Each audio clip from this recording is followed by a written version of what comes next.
Last week was Al Pacino's birthday. He turned 83. One of my favorite actors of all time, one of the greats of all time. But I want to talk to you about the movie Paterno. He portrayed a character, Joe Paterno. Um, I remember I had applied as an extra for the movie, but I never got it.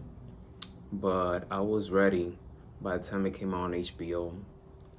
And it's on HBO Max. If you haven't seen it, go watch it. So he played as Joe Paterno, right?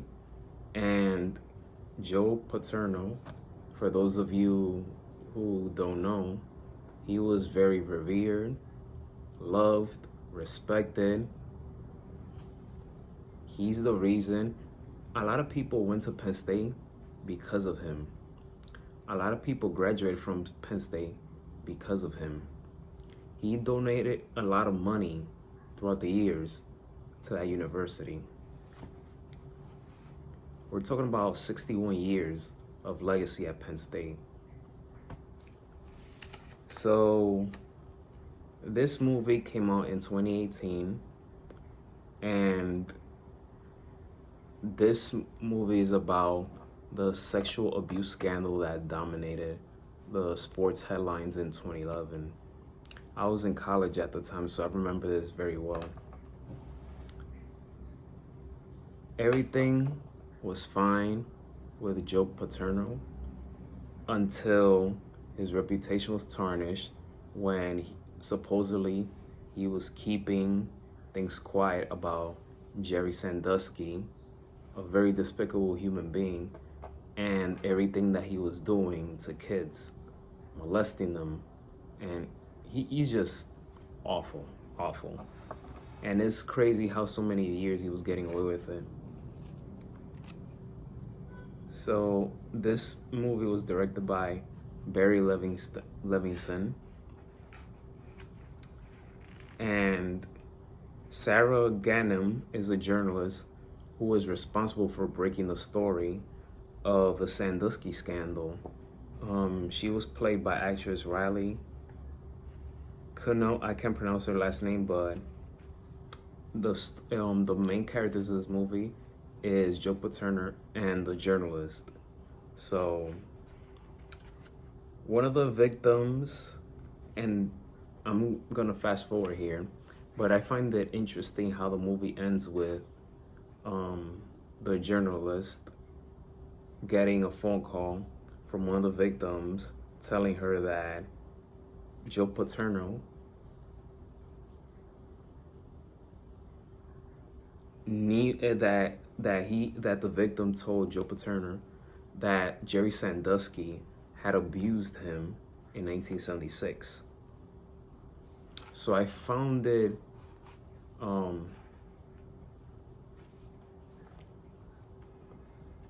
a bit weird, or I should say interesting, that they decided to end the movie with that. And I know that there was a lot of criticism of the movie about the way Joe was portrayed, the misinformation. And that's the thing about movies and shows that are based on a true story, that you don't know what is factual and what is fictionalized. So I can't say much about it either. I'm mostly gonna go by things that I've read, things that I saw in 2011.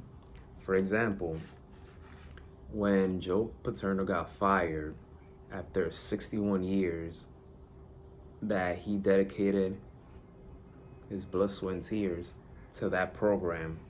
When he got fired, I remember that it was chaotic. You had students, they were protesting, they were supporting the coach, they were outside of his home. I remember Joe stepping out of his home with his wife saying that, to calm down, to go back to study and things like that. I remember that. I remember watching that on TV. That was wild. That was super wild. But you saw the division because you had people that they turned their back on Joe, saying that he's horrible because he knew what was going on and he didn't say anything. And then you had a lot of people that were defending him, and they felt that he was being treated very unfairly, when really the person you got to look at is Jerry Sandusky. But it's very unfortunate, and it's sad the way Joe's life ended, because he was sick, and also the scandals and everything made things worse. So now you have his statue being taken away. They basically tried to erase everything that he's done. His reputation was tarnished, completely tarnished.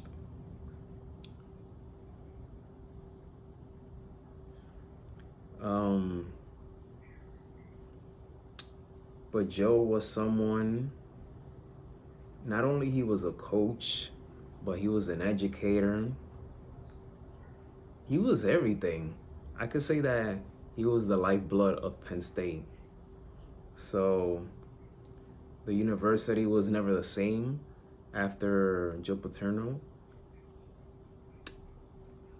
But like I said, in this movie, you don't know what was actually true, what was fictionalized, even though I could tell some things that were true. But that's what biopics are. I mean, it leaves you questioning certain things. But you also saw in the movie that Joe tried to do everything he can to get away from the situation. He don't want to deal with the scandal. His main focus was just focusing on the games, getting prepared for his opponents. But the scandal just kept piling up. They wouldn't leave him alone. And like I said, a lot of people feel that he should have said something. So, but it's crazy how if it wasn't for that journalist, I mean, no, I'm not gonna say this.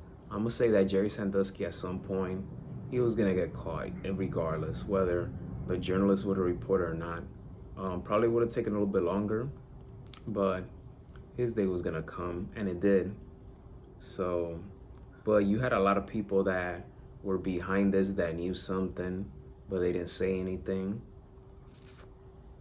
But yeah, can't believe it's been 12 years since this story came out. But one of the scenes that pissed me off was the cafeteria scene. Spoiler alert. One of Sandusky's victims overheard a few students basically defending Sandusky. So when the kid got up to leave the cafeteria, the bullies began to follow him. And the kid, when he saw this, the kid started running, and the bullies ran after him while shouting the F word. You guys know what I mean by that. So, but that scene pissed me off. It pissed me off. And Jerry Sandusky was another one that a lot of people respected him. They admired him. He did a lot of things off the field. I mean, aside from molesting kids, but I'm saying in terms of charity and things like that. But that's the scary thing. There's a lot of people in this world that in public, they do a lot of these great things, support causes, inspire people, motivate people, but behind the scenes, they have a lot of skeletons in their closet. And especially if it's a person in power. And we're gonna see more of that in the future. We're gonna see more of that in the future because there's a lot of people that are like that in the world, unfortunately.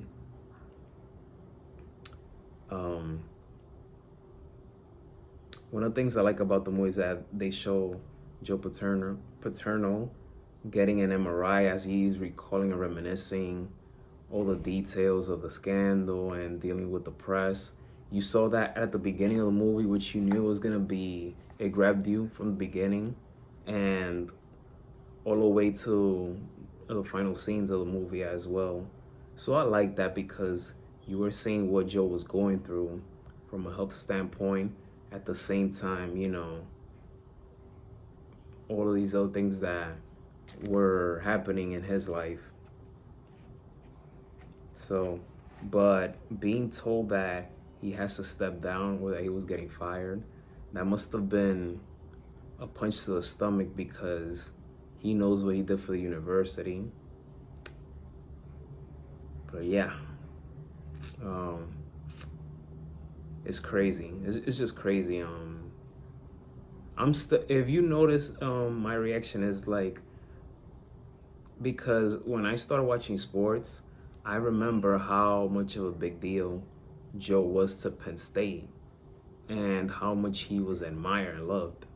And it seems like he just fell from grace, going from this person to now that everybody is looking at him differently now. So even students that attend Penn State nowadays, they don't know about Joe Paterno, but this person, the person that knew about the Jerry Sandusky